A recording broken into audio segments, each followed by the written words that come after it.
The grand assembly of communal species was designed to accommodate the fundamental needs of all member races.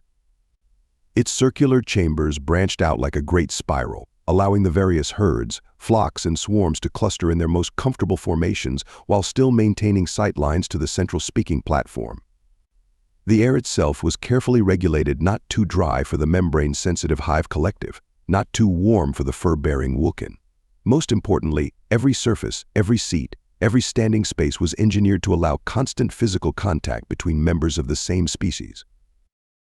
Vith found it overwhelming, even with his own herd pressed close around him. Their familiar scent like sun-warmed grass and morning dew helped steady his nerves as he approached the central platform. His hooves, usually so sure when moving in synchronicity with his herd, felt awkward and heavy. The weight of his findings pressed down on him harder than the scrutiny of the assembled panels. The Meridian grazer fought the instinct to back up into his herd's protective formation. As a field observer, he had trained for years to resist such basic impulses. Still, his tail flicked anxiously as he took his position before the primary panel. They were an impressive sight, Triz of the hive collective, her iridescent wings constantly adjusting to maintain perfect positioning within her attendant swarm Sartanin of the swift flock, whose feathers rippled in harmony with his fellow avian's Ba run of the Wulkan.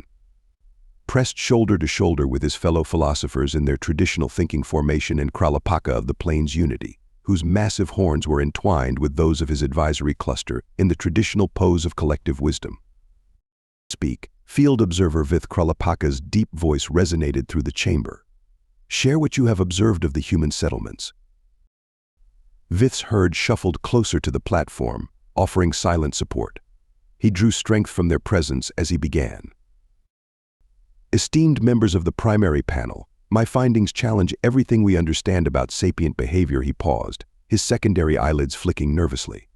The humans we have observed demonstrate patterns that defy all known social structures. A ripple of unease moved through the chamber. The hive collective drew closer together, their wings humming at a higher pitch. The swift flock ruffled their feathers, pressing wing to wing. Explain, Sartanin demanded, his head tilting in the sharp, bird-like manner of his kind. We have documented numerous human settlements, ranging from their dense urban centers to their rural outposts, Vith continued. While they do demonstrate some pack behaviors, he hesitated, knowing the impact his next words would have. They also deliberately seek isolation. The chamber erupted in distressed sounds. The Wulkan bleated in confusion, pressing tighter together. The Plains Unity's horns clattered as they shifted uneasily. Clarify your terms, Ba Run called out, his wool bristling. Surely you mean they arrange themselves in smaller family groups. No, Vith said firmly. I mean complete isolation, voluntary solitude. The swift flock burst into alarmed aerial maneuvers before resettling. Triz's swarm buzzed in agitation. Impossible, Triz declared, her compound eyes reflecting the chamber's light in faceted patterns of concern. No sapient species can function in isolation. The psychological damage alone. And yet Vith interrupted, activating the chamber's holographic display. I present to you the case of the Centauri hub city. The image materialized above the platform, a sprawling metropolitan complex, clearly designed for tens of thousands of inhabitants. Its elegant architecture spoke of the Centauri's communal nature, with interconnected living spaces and gathering areas on every level. This city was abandoned during the Centauri's mysterious exodus, Vith explained. It has stood empty for nearly 7 Earth years. Empty except for one individual. He adjusted the display, zooming in on a particular section of the city. This is Gerald Morrison, age 67 Earth years. Human male. He has lived here, alone, for the past 5 years. The image showed an elderly human with silver hair and weathered skin, tending to what appeared to be a rooftop garden. He worked methodically, completely alone, seemingly content in his solitude. The chamber fell silent, the terrible, uncomfortable silence of prey species trying not to attract attention. Alone, Kralapaka finally asked, his voice barely a whisper. For 5 years? By choice. By choice, Vith confirmed. When asked why, he said he appreciates the quiet. The plane's Unity cluster swayed in distress. The Vulcan began their anxiety bleeding. Even Vith's own herd pressed closer to the platform, their discomfort evident in their twitching tails. "But they are hunters," Sartanin said, his wing hands gesturing in agitation. "Pack hunters. This makes no sense." "That," Vith said, his voice gaining strength as he reached his central point, "is exactly what makes them so remarkable and so terrifying." He looked around the chamber, meeting the eyes, compound eyes, and sensory organs of his audience. "They are hunters who can operate alone. They are social creatures who can thrive in isolation. They defy everything we know about sapient behavior." "There's more," he added, causing another wave of distressed movement through the chamber. "This isn't an isolated case. Humans regularly seek out solitude. They have a concept called personal space, a bubble of emptiness they maintain around themselves. They build single-occupant dwellings. They take trips alone. They—" "Enough," Ba-Run bleated, his wool fully puffed in distress. We must process this information collectively. A recess is needed." The primary panel quickly agreed, and the chamber began to empty as various species sought their designated gathering spaces to engage in collective processing. Vith remained on the platform, watching them go, knowing that his most disturbing revelations were yet to come. His herd pressed against him, offering comfort, and he gratefully leaned into their familiar touch. But a small part of him, the part that had spent years studying humans, wondered what it would be like to stand truly alone, and the thought both terrified and fascinated him. When the primary panel reconvened, their various forms of collective agitation had settled into something more focused. Each species had processed the initial shock together, finding strength in their shared reactions. Vith noticed how they had rearranged themselves even closer than before, a subtle but clear sign of their discomfort. "Show us more of this," Individual Kralapaka commanded, though his voice lacked its earlier authority. His advisory cluster had tightened their hornlock formation, creating an almost defensive barrier. Vith activated the holographic display once more. The chamber darkened as multiple images materialized, showing different aspects of Gerald Morrison's daily life in the abandoned Centauri hub city. "Subject maintains a consistent daily routine," Vith began, his own herd pressing supportively against the platform. "He wakes at dawn, tends to his various cultivation projects, maintains the city's essential systems, and spends significant time on what he calls his hobbies." The images shifted, showing Gerald in various locations checking atmospheric processors, tending hydroponics gardens, reading in a modified Centauri rest chamber, working at a craftsman's bench. "Notice how he has adapted communal spaces for solitary use," Vith pointed out. "The Centauri designed every room for group activities, yet he has efficiently converted them for individual purposes." Sartanin fluffed his feathers in obvious distress. "But the sleeping arrangements, surely." Vith changed the display to show Gerald's living quarters. The traditional Centauri sleeping platform, designed to accommodate a minimum of 20 bodies in close contact, had been mostly dismantled. In its place was a single small bed. A wave of physical distress rippled through the chamber. Several members of the swift flock had to land, their wings trembling. The Hive Collective's unified buzzing became discordant. "How does he maintain thermal regulation?" Ba-Run demanded, his wool bristling. "How does he achieve delta wave sleep without the comfort of the herd? How does he bear it?" "Human physiology differs significantly from our own," Vith explained. "They can regulate their body temperature individually, and their sleep cycles don't require group synchronization. But what's more remarkable is this." The display changed to show Gerald sitting on the roof of the hub city's tallest spire, watching a sunset. He was smiling. "He appears to find genuine pleasure in his solitude," Vith said softly. Triz's swarm swirled in agitation. "Perhaps he is mentally compromised. The isolation has damaged his cognitive functions." "No," Vith countered. "His maintenance logs are meticulous. His cultivation projects show careful planning and execution. He writes extensively, composes music, and creates art. All evidence suggests he is operating at peak mental efficiency." "You mentioned attempts to rescue him." Kralapaka's voice wavered slightly on the last word. "Yes," Vith brought up new footage. When first discovered, several human diplomatic missions attempted to persuade him to leave. They offered him comfortable accommodations in populated areas, transport to Earth, even other abandoned sites that at least had a few residents. He declined all offers. The footage showed Gerald pleasantly but firmly turning away a group of concerned-looking humans. His voice came through clearly. "I appreciate the concern, folks, but I'm quite happy here. There's still so much to explore and document. Besides, the quiet helps me think."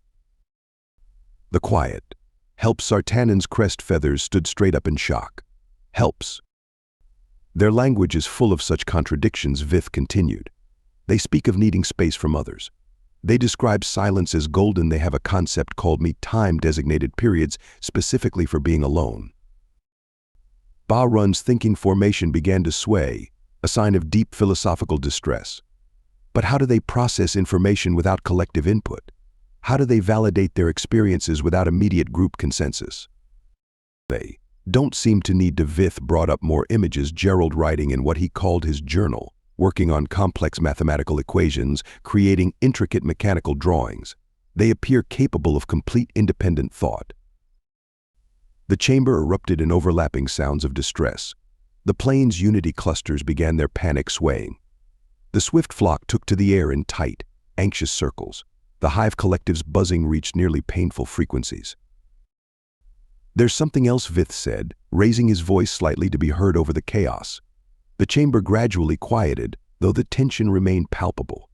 "We've discovered why he chose this particular city." He displayed Gerald's initial application for residency in the abandoned hub city. One line was highlighted. "The Centauri architecture represents one of the purest expressions of their social philosophy. By studying how they designed spaces specifically to enhance group cohesion, we can better understand both their civilization and our own tendencies toward and away from such unified social structures." He's studying us. Triz's swarm contracted into a tight, defensive ball, while living in complete opposition to every principle of social organization. "Yes," Vith confirmed, and his observations are remarkably insightful. The display showed pages of Gerald's notes, diagrams, and analyses. His understanding of communal architectural principles was profound, despite or perhaps because of his solitary perspective. "How," Kralapaka demanded. "How can he understand us while being so different?" Vith suggested. "Perhaps that's precisely why. He can see patterns we take for granted. He can question assumptions we've never thought to examine. He can stand apart and observe what we're too close to see." The chamber fell silent as the implications settled over the assembled species. It was Bahrain who finally voiced what they were all thinking. If they can survive alone, if they can think alone, if they can hunt alone, what other impossibilities are they capable of? Vith's tail flicked nervously. "That," he said, "is what I'll be addressing in my final presentation. And I must warn you, you may want to gather your herds, flocks, and swarms even closer for what comes next." When Vith resumed his presentation, the chamber had been rearranged. Each species now clustered in their tightest defensive formations, the swift flock in their crisis roost pattern, the plane's unity in their protection circle, the Vulcan in their fear huddle, and the hive collective in their danger swarm configuration. His own herd pressed so close he could feel their hearts beating in sync with his own. "What I'm about to present," he began, "will fundamentally change how we view not just humans, but the very nature of sapient life." The holographic display activated again, but this time it showed something unexpected: ancient cave paintings from Earth. Human figures stood apart from each other, hunting large prey. "We've been thinking of humans as pack hunters who operate alone," Vith said. "But that's not accurate. There's something else entirely." He paused, letting his tail still completely a gesture of absolute certainty. "They're pack hunters who choose when to pack." The images changed rapidly: a human hiking alone through mountains, a team working together in a laboratory, a solitary lighthouse keeper, a crowded festival, a single campsite in a vast wilderness, a family gathering. "Most predator species are either social hunters or solitary hunters," Vith continued. "But humans switch between these states at will. They can operate as a coordinated group one moment and as individuals the next. They can go from seeking company to seeking solitude with no apparent psychological damage. Sartanen's crest feathers rippled. But surely there must be a preferred state. A baseline they return to. No, Vith said simply. Their baseline is flexibility itself. Look at their habitats. The display showed human dwellings throughout history: communal longhouses, single-family homes, apartment buildings, isolated cabins, crowded cities, solitary farmhouses. They build spaces for every possible social configuration. They have different tolerance levels for solitude and company. Some prefer more isolation, some prefer more interaction, but all of them regularly switch between states. Impossible, Triz buzzed. Social structures must be consistent to be stable. And yet Vith gestured to the images. Their civilization has not only survived but thrived. They've turned this contradiction into a strength. He brought up new data: psychological studies, social patterns, productivity metrics. They have a concept called introversion and extroversion, natural variations in their social needs. Instead of seeing this as a flaw, they recognize it as a feature. It allows their species to adapt to almost any social context. The chamber filled with uncomfortable movements as each species tried to process this information within their collective comfort formations. But the truly remarkable thing, Vith continued, is what this flexibility allows them to do. Gerald Morrison isn't just surviving in that abandoned city, he's advancing human knowledge. His solitary study of communal architecture has led to breakthroughs in understanding social species behaviors. Meanwhile, in their crowded cities, humans work in tight-knit groups to solve other problems. They can assign exactly the right number of individuals to any task, from 1 to thousands, based solely on what's most effective. Bahrain's wool was fully puffed in distress. How do they decide? How do they know when to be alone and when to gather? They feel it, Vith said. Like we feel the need to huddle closer when threatened, they feel the need for both company and solitude. The difference is, they've learned to trust both instincts equally. Kralapaka's horns clattered as he shook his head. This makes them more dangerous than we imagined. Not just hunters who can operate alone, but hunters who can adapt their social structure to any situation. Yes, Vith agreed. But it also makes them uniquely suited for something else. He brought up the final images: humans working as intermediaries between various alien species, humans adapting to different social protocols, humans bridging cultural gaps. They can understand us in ways we can't understand each other. Precisely because they can step outside of rigid social patterns.